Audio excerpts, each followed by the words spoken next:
Andrés Manuel López Obrador envió al Congreso iniciativa de ley para cambiar las reglas del juego en la industria eléctrica. Los motores de la economía siguen semiapagados y la recuperación será más lenta de lo previsto.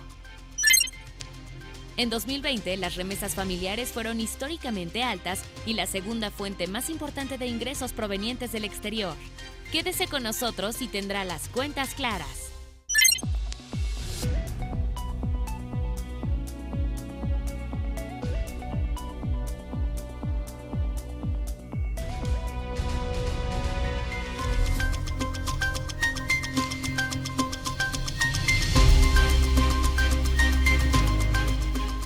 Muy buenas tardes, soy Raimundo Tenorio y me da mucho gusto darle la bienvenida a Cuentas Claras, un programa diseñado pensando en usted y enterarle de lo que acontece en el mundo de la economía y las finanzas, pero sobre todo para contribuir a que usted tenga cuentas claras con información útil para su vida cotidiana.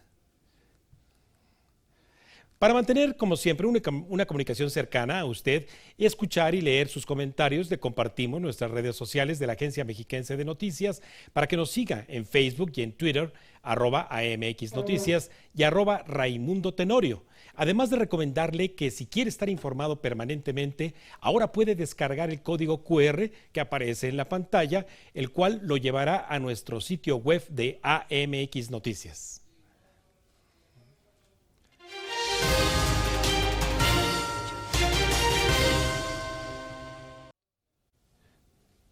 La semana pasada, la Presidencia de la República envió la iniciativa con proyecto de decreto que reformaría diversas disposiciones de la Ley de la Industria Eléctrica para trámite preferente. La iniciativa plantea modificar el mecanismo del despacho de las centrales eléctricas para quedar en prioridad de acuerdo a lo siguiente. Primero, energía producida por las hidroeléctricas, energía generada en otras plantas de la Comisión Federal de Electricidad, energía eólica o solar de particulares y ciclos combinados de empresas privadas. También se dice en esta iniciativa que busca garantizar la confiabilidad de un sistema tarifario de precios que únicamente serían actualizados en razón de la inflación.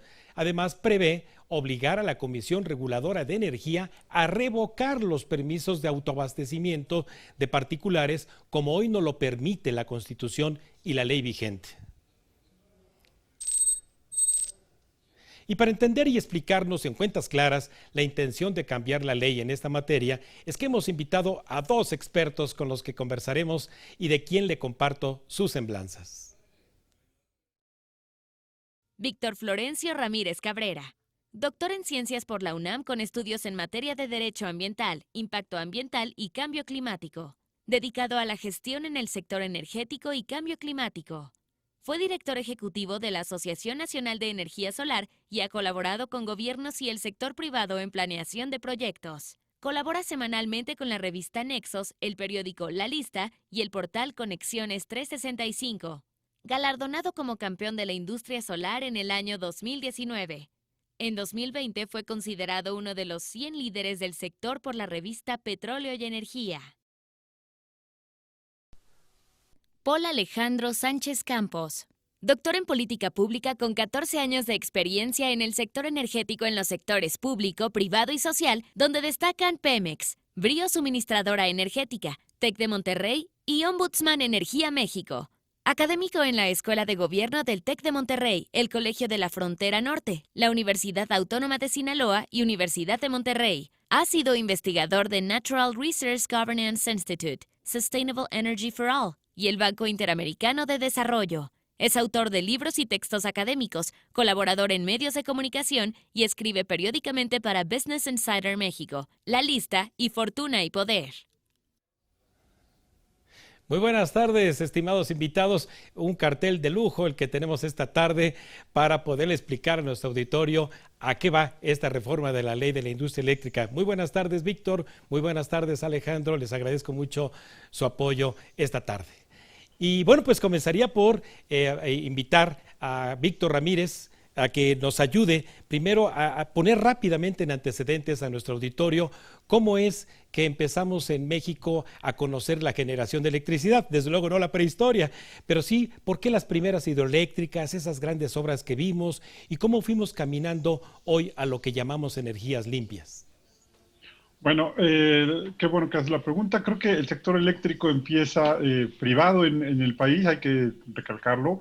La primera generadora de electricidad se da en León, Guanajuato, a finales del siglo antepasado, y de ahí el sector va creciendo fuertemente en México como un país que se asume petrolero, no necesariamente lo somos, pero como un país que se asume petrolero empieza a usar los recursos que tenemos de petrolíferos, gas, o derivados de petróleo para generar energía eléctrica, pero al mismo tiempo aprovecha las grandes cuencas que tiene para generar energía eléctrica para llevarla a los hogares mexicanos. Ha sido un proceso larguísimo, inició, insisto, por ahí de 1880, en la década de los 80, y ahora lo que tenemos es un mercado eléctrico que lo que busca, al menos la ley en este momento, es que se reciba la energía más barata que hay en el sector y que esa energía sea la primera que se vaya recibiendo, que además sea limpia, y es la forma en la que se alimenta el sector eléctrico del que consumimos nosotros todo el tiempo, ¿no? Muy buenas cuentas claras, Víctor.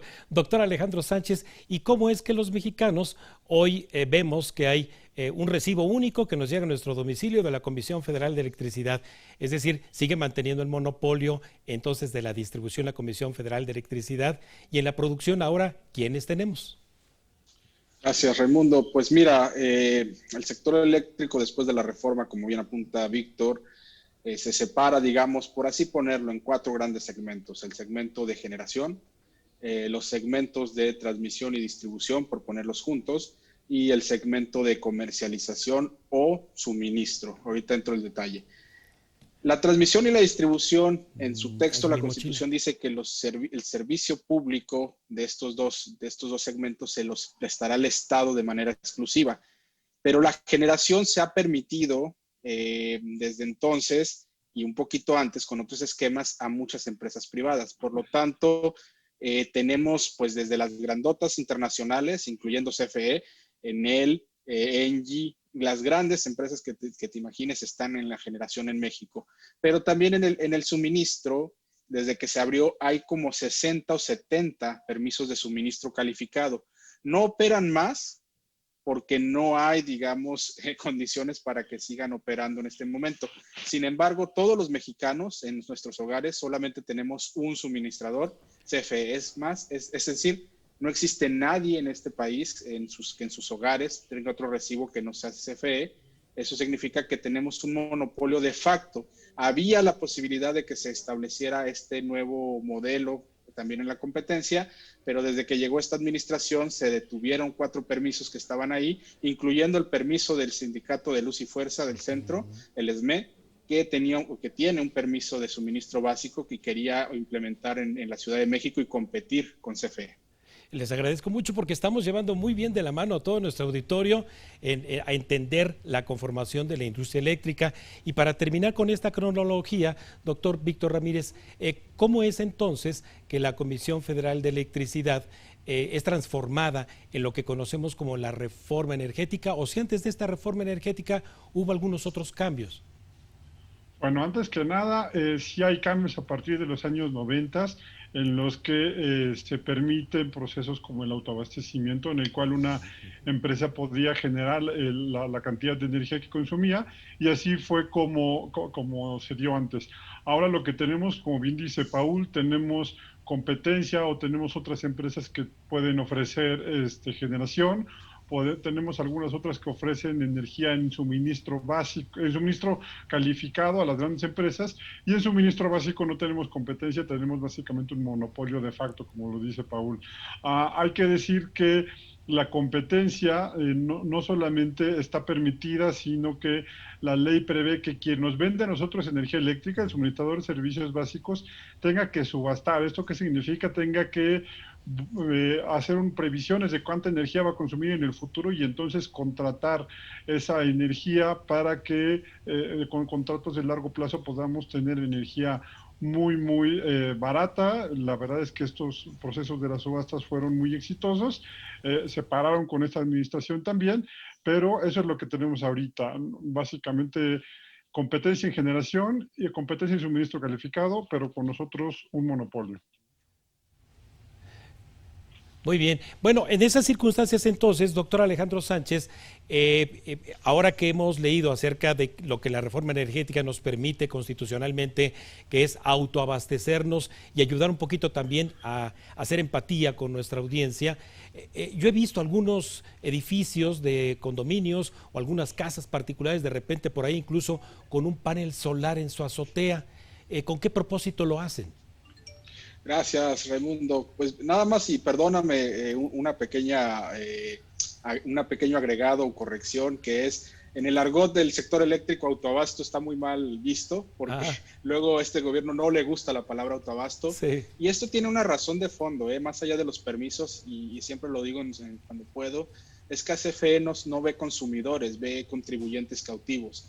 Cree que realmente la gente tiene la obligación de pagar porque se mantenga la infraestructura tal cual existe, es decir, que no se cierren plantas, que no se eficienten costos y que no se reduzca personal. Y voy a hacer el vínculo con lo que preguntas. Sí. Precisamente la generación distribuida en los techos, los paneles en los techos de los hogares, los comercios, las industrias e incluso hasta ciertos edificios públicos, era el mecanismo de que de alguna manera los usuarios tomáramos el control de la energía.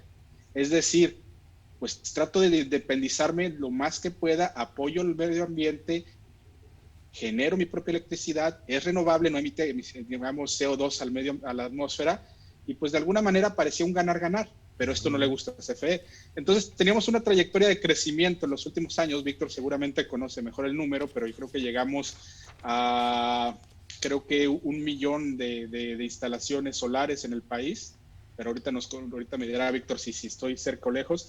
Pero el tema se fue desacelerando en este último año en particular. ¿Por qué? Pues porque se están entregando menos autorizaciones de parte de CFE. Sin embargo, sigue siendo un medio para que muchos de los ciudadanos, consumidores, ya sea domésticos como comerciales, residenciales e industriales, puedan bajar sus consumos y, digamos, apoyar o aportar a menos emisiones del sector. Claro.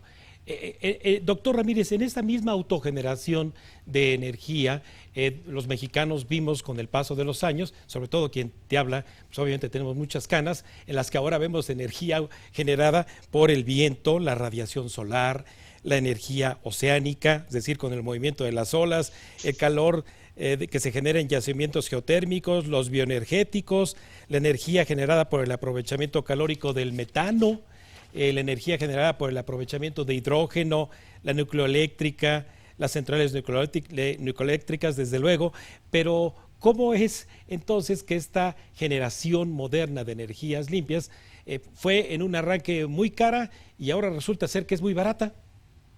Ok, antes de contestar tu pregunta, me permito nada más hacer la aclaración del número que bien decía Paul.